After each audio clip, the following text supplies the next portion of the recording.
যার কোটি কোটি ফলোয়ার সারা পৃথিবীতে রয়ে গেছে।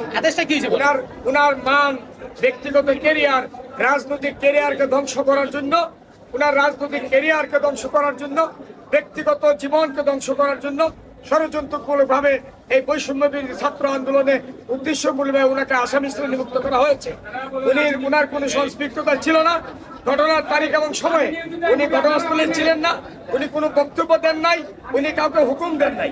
আজ আইনে যে দেখানো হয়েছে উনি পরোক্ষভাবে হুকুম দিয়েছে, কাকে হুকুম দিয়েছে, কার কাছে হুকুম দিয়েছে, কোথায় হুকুম দিয়েছে, এটা বিজ্ঞ আদালতে উনারা উপস্থাপন করতে পারেন নাই।